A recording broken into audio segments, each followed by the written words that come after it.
திராவிட முன்னேற்ற கழக அரசு அமைந்த பிறகு ஜீரோ அவர்கள் எங்கள் முழுமையாக பேசுவதை வாய்ப்பு கொடுப்பதில்லை. இந்த ஆட்சியினுடைய சாதனை இந்த கொலைப்பட்டியில் காண்பதுதான் சாதனையா இருக்குது. தமிழகத்தில் காவல்துறை ஒன்று இருக்கின்றதா என்ற கேள்வி இப்பொழுது எழுந்திருக்கின்றது. இதற்கு முன்பு முதலமைச்சர் என்ன சொன்னார்? யார் வேணாலும் தன்னுடைய மனுக்களை கொண்டு வந்து என்னுடைய அறையில் தாராளமாக கொடுக்கலாம், என் கதவு திறந்தே இருக்கும், மனு கொடுக்கப்பட்டால் கொடுக்கப்பட்டவர்களுக்கு நிவாரணம் கொடுக்கும் சொன்னார். ஆனா ஒரு ஓய்வு பெற்ற காவல்துறை தன் உயிருக்கு ஆபத்து ஏற்படும், என்னை கொலை செய்து விடுவாள் என்று பகிரங்கமாக ஆடியோ மூலம் தெரிவித்த பிறகும் உளவுத்துறை ஏன் முதலமைச்சருடைய கவனத்திற்கு கொண்டு செல்ல? நாட்டில் பிரச்சனை ஏற்பட்டால் அந்த பிரச்சனையை தீர்க்கக்கூடிய நிலையில் இருக்கின்ற முதலமைச்சர், அந்த முதலமைச்சர் தான் பிரதான எதிர்க்கட்சி தலைவர் என்ற முறையில் அவருடைய கவனத்தை கொண்டு வரும். ஆனா இதை திசை திருப்பி ஏதோ பேசி திசை திருப்புகின்ற ஒரு சூழலை உருவாக்குறார் சட்டமன்றத்தில். உங்களுடைய ஆட்சியில் அப்படி நடக்கலையா, இப்படி நடக்கலையான்னு. அண்ணா திமுக ஆட்சியில் 50 கொலை, எங்க ஆட்சியில் 45 கொலை. ஏங்க இது ஒரு ஆட்சியா? மனசாட்சி வேண்டாம்? தனிப்பட்ட முறையில் சொல்றாரு. இதை வருஷம் முறை தானே சொல்லிட்டு இருக்காரு. இதை கேட்கறதுக்கு நாங்கள் அமர்ந்துட்டு இருக்கணுமா? இதை தடுத்து நிறுத்துறதுக்கு என்ன பதில் சொல்லு? நாங்கள் குற்றவாளிகளை கைது செய்கிறோம். இது எல்லா ஆட்சியிலும் தான் செய்யறாங்க. இதுக்கு என்ன போய் நீங்க முதலமைச்சர் இருக்க வேண்டியது? இதை எப்படி தடுக்கப்படுவது அதுதான் முக்கியம். நாட்டில் நிலவுகின்ற பிரச்சனையை எடுத்து சொன்னா இந்த அரசாங்கம் காலி ஆயிரும், இந்த அரசாங்கம் இருக்காது, காணாமல் போய்விடும். அதனாலதான் பயந்துகிட்டு எங்களுடைய பேச்சை கேட்க முடியல, எங்களுடைய பேசுவதற்கு அனுமதி கொடுக்கல. அதனாலதான் நாங்கள் வெளியே வந்தோம் ஒழிய இந்த அரசாங்கத்தை கண்டு பயப்படுகின்ற கட்சி அதிமுக கட்சி அல்ல என்பதை பலமுறை நாங்கள் நிரூபித்து காட்டியிருக்கிறோம். நீ தான் சொல்றீங்களப்பா, மடியில கணமில்ல வழியில பயம் இல்லைன்னு. ஏன் பயப்படுற? என் மீது வழக்கு போட்டீங்கள, நான் முதலமைச்சர் இருக்கும்போது வழக்கு போட்டீங்களா? இதே முதலமைச்சர் எதிர்க்கட்சி தலைவராக இருக்கும்போது பேசுனீங்களா? இந்த எடப்பாடி பழனிசாமி நெடுஞ்சாலைத்துறையில் இவ்வளவு ஊழல் செய்தார்கள் சொன்னீங்களா? நீதிமன்றத்துக்கு போனல, நிரபராதியில் வெளியே வந்தல, அது மாதிரி வழக்கு பதிவு செஞ்சா இப்போ நீதிமன்றத்தை நாடு, நிரபராதியின் வெளியில் வா. இன்றைய தினம் சட்டப்பேரவையில் அனைத்து இந்திய அண்ணா திராவிட முன்னேற்ற கழகத்தின் சார்பாக ஜீரோ அவரில் நேரமில்லா நேரத்தில் தமிழகத்தில் நேற்றைய தினம் நடைபெற்ற கொலை சம்பவங்கள் குறித்து அரசினுடைய கவனத்திற்கு கொண்டு வந்து அதுக்கு உரிய நடவடிக்கை எடுக்க வேண்டும் என்ற அடிப்படையில் எதிர்க்கட்சி தலைவர் என்ற முறையில் நேற்றைய தினம் நடைபெற்ற சம்பவங்களை பேசுவதற்கு அனுமதி கேட்டு நான் பேச முற்பட்ட போது சட்டப்பேரவை தலைவர் அவர்கள் ஏற்கனவே நீங்கள் எங்களிடம் அனுமதி வாங்கித்தான் பேச வேண்டும் என்ற கருத்தை குறிப்பிட்டார். ஜீரோ அவரில் முக்கிய பிரச்சனையை எழுப்புவது ஒரு எதிர்க்கட்சியினுடைய கடமை. கடந்த காலத்தில் திராவிட முன்னேற்ற கழகம் எதிர்க்கட்சி வரிசையிலே இருக்கின்ற பொழுது, அதிமுக ஆளுங்கட்சியாக இருந்த பொழுது ஜீரோ அவரில் சட்டப்பேரவை தலைவருக்கு எவ்வித முன்னறிவிப்பும் கொடுக்காமல் நாட்டில் ஏற்பட்ட பிரச்சனை குறித்து எழுந்து சட்டமன்றத்திலே பேசியிருக்கிறார்கள். அதை ஒட்டித்தான் நேற்றைக்கு நடந்த சம்பவங்களை பிரதான எதிர்க்கட்சி என்ற முறையில் நான் என்னுடைய கருத்தை தெரிவிக்கின்ற பொழுது கருத்தை முழுமையாக தெரிவிக்க சட்டப்பேரவை தலைவர் அடிக்கடி குறுக்கிட்டு பேச முடியாத ஒரு சூழ்நிலை ஏற்படுத்தினார். அனைத்து இந்திய அண்ணா திராவிட முன்னேற்ற கழகத்தை பொறுத்த வரைக்கும் தமிழகத்தில் மக்களுடைய பிரச்சனையை தீர்க்க வேண்டும், அது அரசுடைய கவனத்திற்கு சரியான முறையிலே கொண்டு சேர்க்க வேண்டும் என்ற அடிப்படையில் தான் நாங்கள் செயல்பட்டுக் கொண்டிருக்கின்றோம். ஆனால் திராவிட முன்னேற்ற கழக அரசு அமைந்த பிறகு ஜீரோ அவர்கள் எங்கள் முழுமையாக பேசுவதை வாய்ப்பு கொடுப்பதில்லை. அதை தொடர்ந்து அதை தடுத்து கொண்டிருக்கின்றார்கள். அதை கண்டித்தான் இன்றைக்கு வெளிநடப்பு செய்திருக்கின்றோம். அது மட்டுமல்ல, இன்றைக்கு அனைத்து இந்திய அண்ணா திராவிட முன்னேற்ற கழகம் தமிழகத்தில் சட்ட ஒழுங்கு அடியோடு சீர்கட்டு விட்டது. அதற்கு நேற்றைய நடந்த சம்பவங்களை குறிப்பிட்டு அதை திரு ஸ்டாலின் மாடல் அரசாங்கம், ஸ்டாலின் தலைமையில் இருக்கின்ற காவல்துறை செயலற்று இருக்கின்ற அந்த காரணத்தினால்தான் தொடர்ந்து தமிழகத்திலே கொலை சம்பவங்கள் அரங்கேறிக்கின்ற அதை தடுக்க தவறிய திமுக அரசை கண்டித்து இன்றைய தினம் நாங்கள் வெளிநடப்பு செய்திருக்கின்றோம். நேற்றைய நடந்த சம்பவங்களை இந்த நேரத்தில் கோடிட்டு காட்டுகிறேன். மதுரை பெருங்குடி அருகே சிவகங்கையைச் சேர்ந்த காவலர் மலையரசன் எரித்த நிலையில் சடலமாக மீட்கப்பட்டது. கோவை மதுக்கரையில் ஒரு பெண் ஆசிரியை எரித்த நிலையில் சடலமாக மீட்கப்பட்டது. ஈரோடு நசினூர் அருகே தேசிய நெடுஞ்சாலையில் பட்டம் பகலில் காரில் சென்று கொண்டிருந்த தம்பதியினர் சில பேர் அந்த காரை வழிமறித்து கொடூரமான முறையில் வெட்டப்பட்டார். அந்த வெட்டப்பட்ட காரணத்தினால் அவர் உயிரிழந்தார். அவரை வெட்டப்படுகின்ற பொழுது அவருடைய மனைவி தடுக்க முயன்ற பொழுது அவருக்கும் வெட்டுப்பட்டு காயம் ஏற்பட்டு அவர் மருத்துவமனையில் சேர்க்கப்பட்டிருக்கின்றார். இது ஒரு தேசிய நெடுஞ்சாலையில் இவர்கள் காரில் சென்று கொண்டிருக்கின்ற பொழுது அவர்களை பின்தொடர்ந்து சினிமா பாணியிலே வெட்டி கொன்ற காட்சி வலைதளங்கள் மூலமாக பரவி இருக்கின்றது.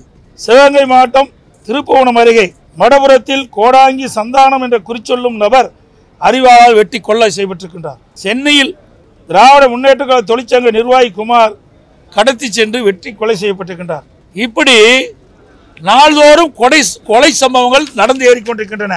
டெய்லி ஸ்டேட்டஸ் ரிப்போர்ட் கொடுப்பது போல டெய்லி மர்டர் ரிப்போர்ட் இந்த ஆட்சியில் பார்க்கப்படுகிறது.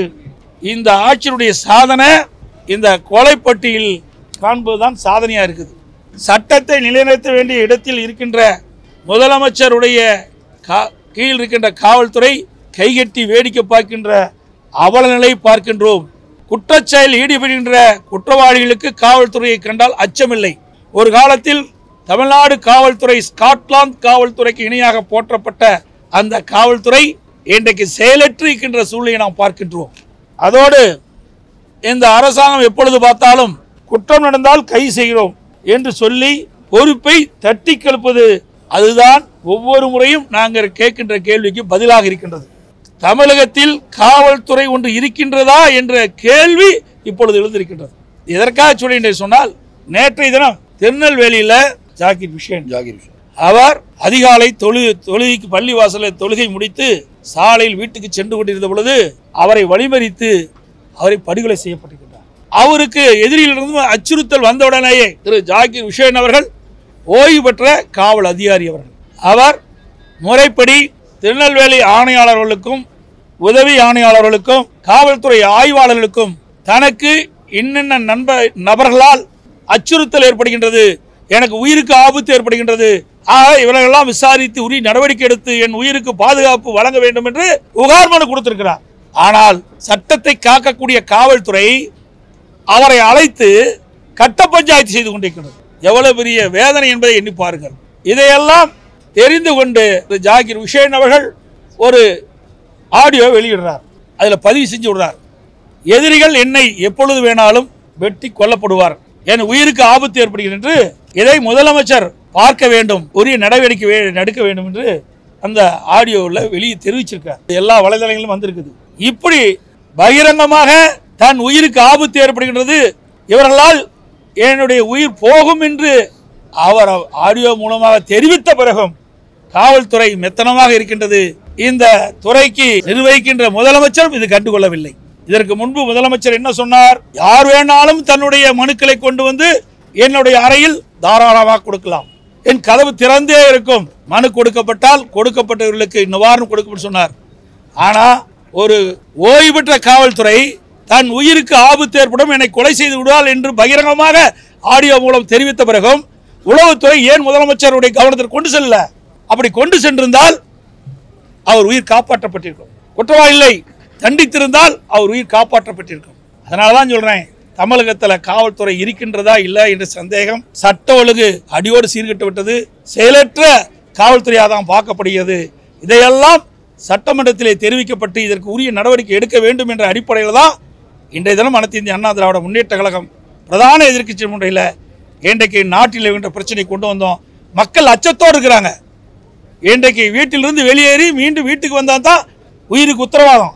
அப்படிப்பட்ட சூழ்நிலை தமிழகத்திலே நிலவி கொண்டிருக்கின்ற காரணத்தினாலே இதே அரசுடைய கவனத்துக்கு கொண்டு வந்தோம். இதை நான் பேசணுன்னே முதலமைச்சர் எடுத்து பேசுகிறார், உங்களுடைய ஆட்சியில் இந்த இடத்துல இப்படி சம்பவம் ஏற்பட்டுருக்குன்னு. இதுக்காக முதலமைச்சர் இருக்கிறீங்க? முதலமைச்சர் இன்றைக்கு நாட்டு மக்கள் தேர்ந்தெடுக்கப்பட்டாங்க. நாட்டில் பிரச்சனை ஏற்பட்டால் அந்த பிரச்சனையை தீர்க்கக்கூடிய நிலையில் இருக்கின்ற முதலமைச்சர், அந்த முதலமைச்சர் தான் பிரதான எதிர்க்கட்சி தலைவர் என்ற முறையில் அவருடைய கவனத்தை கொண்டு வரோம்.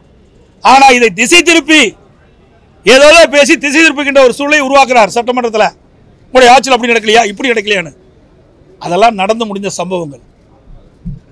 உங்களுடைய ஆட்சியில் நேற்றைய தினம் சொல்லுகிறார் முதலமைச்சர், திருநெல்வேலி சம்பவத்தை நான் கோடிட்டு காட்டி பேசுகின்ற பொழுது இனி இப்படிப்பட்ட சம்பவம் நடைபெறாது, காவல்துறை சரியான முறையில் செயல்படும், குற்றவாளி தகுந்த தண்டனை நாங்கள் பெற்றுத் தருவோம் என்று சொன்ன நேற்றைய தினமே 4 கொலை நடைபெற்றது. அப்படி என்றால் இந்த ஆட்சி எந்த அளவுக்கு மோசமாக நடைபெற்றுக் கொண்டிருப்பதை நாம் எண்ணி பார்க்க வேண்டும்.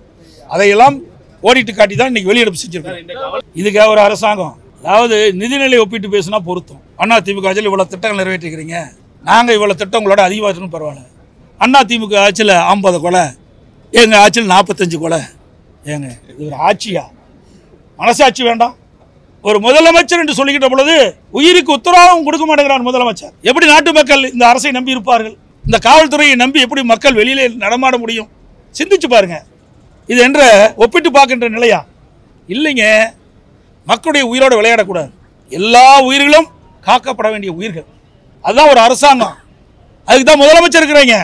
அதை விட்டுட்டு ஒப்பிட்டு பேசுவது முறையல்ல. குற்றம் நிகழாமல் பார்த்து கொள்வதுதான் அரசுடைய கடமை. பிரதான எதிர்க்கட்சி என்ற முறையில் நடைபெற்றுக்கிட்ட குற்றங்களை நாங்கள் சுட்டிக்காட்டி தொடர்ந்து தமிழகத்தில் எப்படி தங்க நிலவரம், எப்படி வெள்ளி நிலவரம், அப்படி கொலை நிலவரம் எப்படி இருக்கின்றது தொலைக்காட்சி தெரிஞ்சுக்கிட்டு அவளை இனி இருக்கக்கூடாது என்பதுதான் எங்களுடைய நிலைப்பாடு. அதைத்தான் நான் சுட்டிக்காட்டேன். என்ன பதில் கழிச்சு விட்டார் இவரு? சொல்லுங்க பார்க்கலாம். ஏங்க என்ன வெக்கக்கேடா இருக்குது? நீங்கள் ஒரு கேள்வின்னு கேட்குறீங்க. நான் சொல்கிறத கேளுங்க. இவ்வளோ நடந்திருக்குல்ல, இதெல்லாம் என்ன சொல்கிறாரு? தனிப்பட்ட முறைன்னு சொல்கிறார். இதை வருஷம் முறை தானே சொல்லிட்டு இருக்காரு. இதை கேட்கறதுக்கு நாங்கள் அமர்ந்துட்டு இருக்கணுமா? இதை தடுத்து நிறுத்துறதுக்கு என்ன பதில் சொல்லு, அதை கேட்கலாம். அதை விட்டுட்டு எப்பொழுது பார்த்தாலும் நாங்கள் குற்றவாளிகளை கைது செய்கிறோம். இது எல்லா ஆட்சியிலும் தான் செய்கிறாங்க. இதுக்கு என்ன போய் நீங்கள் முதலமைச்சராக இருக்க வேண்டியது? இதை எப்படி தடுக்கப்படுவது அதுதான் முக்கியம். அந்த கேள்விக்கு ஏதாவது பதில் சொல்கிறாரா? இல்லையே. நாங்கள் பயந்துக்கிட்டுலாம் வரலைங்க. எங்களை பேச அனுமதிக்காத காரணத்தினால் நாட்டில் நிலவுகின்ற பிரச்சனையை எடுத்து சொன்னால் இந்த அரசாங்கம் காலியாயிரும். இந்த அரசாங்கம் இருக்காது, காணாமல் போய்விடும். அதனால தான் பயந்துக்கிட்டு எங்களுடைய பேச்சை கேட்க முடியல, எங்களுடைய பேசுவதற்கு அனுமதி கொடுக்கல.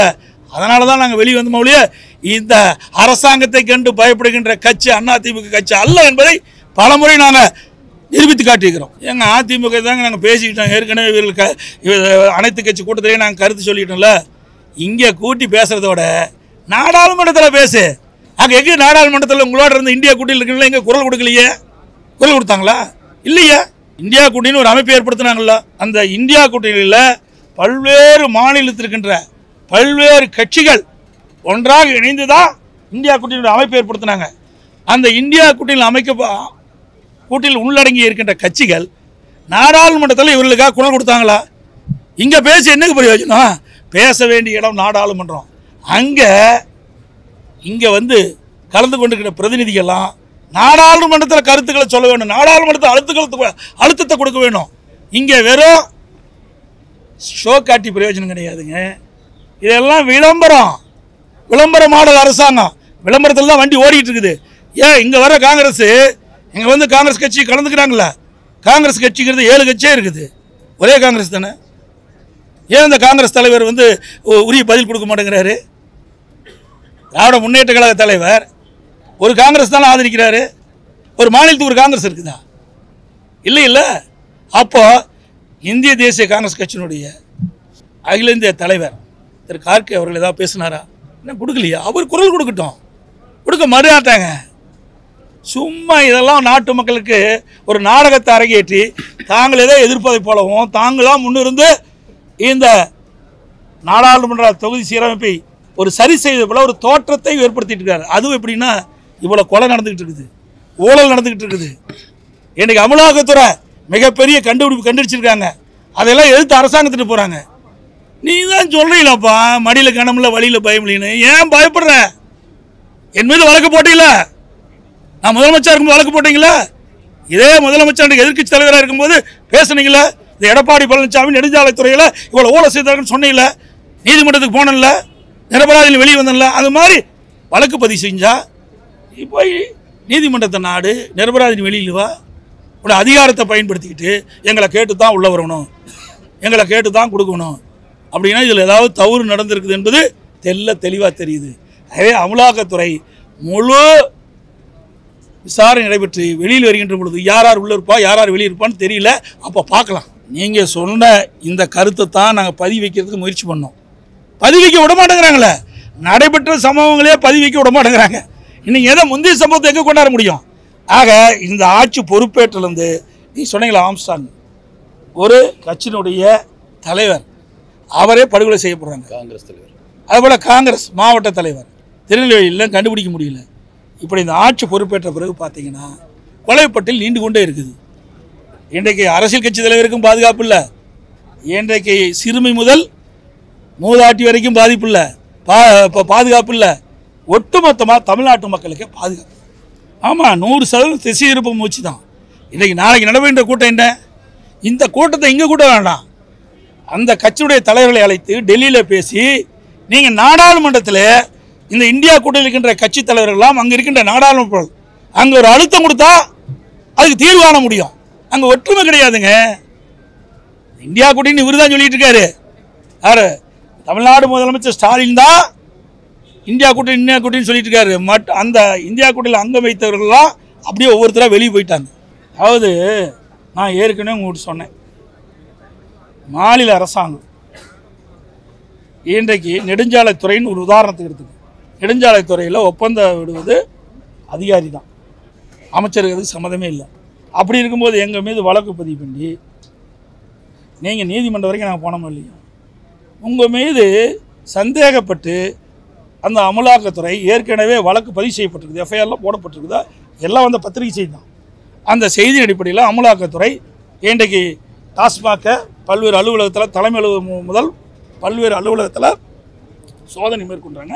அதன் அடிப்படையில் பல மதுபான ஆலைகளில் போய் சோதனை நடத்துகிறாங்க. அங்கேயெல்லாம் நிறைய ஆதாரங்கள் கிடைத்துள்ளதாக பத்திரிகையில் செய்தி வந்திருக்குது. அதுக்கு ஏன் நீங்கள் அவ்வளோ பதட்டப்படுறீங்க? நீங்கள் தான் தப்பே செய்யலையே, தப்பு செய்யாதவங்க ஏன் இவ்வளோ பதட்டப்படுறீங்க? இவ்வளோ ஏன் பேட்டி கீட்டி கொடுத்துக்கிட்டு இன்றைக்கு குயமையன் கத்துறீங்க? அப்படியே வழக்கு பதிவு செஞ்சால் தப்பு இருந்தால் தானே பதிவு செய்ய முடியும், தப்பு இல்லைன்னா எப்படி பதிவு செய்ய முடியும்? அப்படி பதிவு செஞ்சால் நீதிமன்றத்துக்கு போவாங்க, நிரபராதினி வெளியில் வாங்க. எங்களுக்கு ஒரு நியாயம், உங்களுக்கு ஒரு நியாயமா? எவ்வளோ பேர் எங்களுடைய முன்னாள் அமைச்சர் மீது எவ்வளோ வழக்கு தொடர்ந்துருக்கிறீங்க? இதில் எந்த அடிப்படையில் தொடர்ந்தீங்க? வேண்டுமென்றே திட்டமிட்டு அனைத்து இந்திய அண்ணா திராவிட முன்னேற்ற கழகத்தை சிறுமைப்படுத்துவதற்காக ஒரு பொய்யான வழக்கை பதிவு செஞ்சுருக்கிறீங்க. ஆனால் இன்றைக்கு அப்படிப்பட்ட நிலைமை இல்லை. ஒரு மத்திய ஒரு நிறுவன அமலாக்கத்துறை ஆதாரம் இல்லாமல் பதிவு செய்ய மாட்டாங்க. ஏன்னா அப்படி ஆதாரம் இல்லாமல் பதிவு செஞ்சால் அவருக்கு பிரச்சனை வந்துடும். ஆகவே அந்த முழு விசாரணைகள் வெளியில் வந்த பிறகுதான் இவருடைய நிலை என்னன்னு தெரியும். ஏன்னா பல மாநிலத்தில் நடந்துகிட்டு இருக்குல்ல, பல மாநிலத்தில் இருக்கிறவங்களா எங்கே இருக்கான்னு உங்களுக்கு தெரியும். அப்படி தமிழகத்திலும் விரைவாக வருவதற்கு வாய்ப்பு இருக்கின்ற தான் நான் சொல்லுவேன். ஏன்னா முழு விவரம் தெரியல, அதனால் வாய்ப்பு இருக்கின்ற காரணத்தால் பதறிக்கிட்டு இருக்கிறாங்க.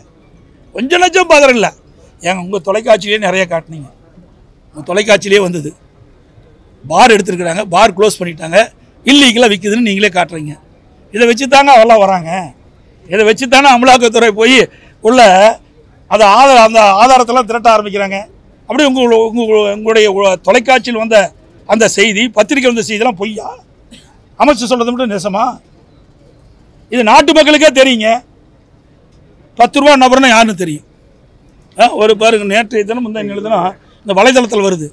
ஒருத்தர் போய் கடையில் பாட்டில் கேட்குறாரு, 10 ரூபா கொடுத்துட்டு போய்யா, ஏன் அரசாங்கமே கொடுக்க வேண்டாம்? எங்கே அரசாங்கம் கொடுக்க வேண்டாம்? அவர் பேரை சொல்லி, சில அதிகாரி பேரை சொல்லி, அவங்க சொல்லித்தான் நான் கேட்குறேன், எங்கே வேணால் போய் சொல்லுங்கிறார். வந்தது இல்லையா வலைதளத்தில்? மறைக்காக சொல்லுது. தொலைக்காட்சி என்பவர்கள் இல்லைன்னா மக்கள் உங்களை நம்ப மாட்டாங்க. அப்படி தொலைக்காட்சி வேறு செய்தியை நம்ப மாட்டாங்க. வலைதளங்கள் வந்த செய்தியை நான் வச்சு சொல்கிறேன். அப்படி பகிரங்கமாக வந்த பிறகு அமலாக்கத்துறை விட்டு வைக்குமா? அரசுக்கு வருகின்ற வருவாய் எங்கே போகுதுன்னு கண்டுபிடிச்சிட்டாங்க. அதை கண்டுபிடிக்கிற வேலையில் தான் ஈடுபட்டுருக்கிறாங்க. அதை முழுமையாக கண்டுபிடித்த பிறகு யாரெல்லாம் எங்கெங்கே இருப்பார்கள் என்று எதிர்காலத்தில் தெரியும்.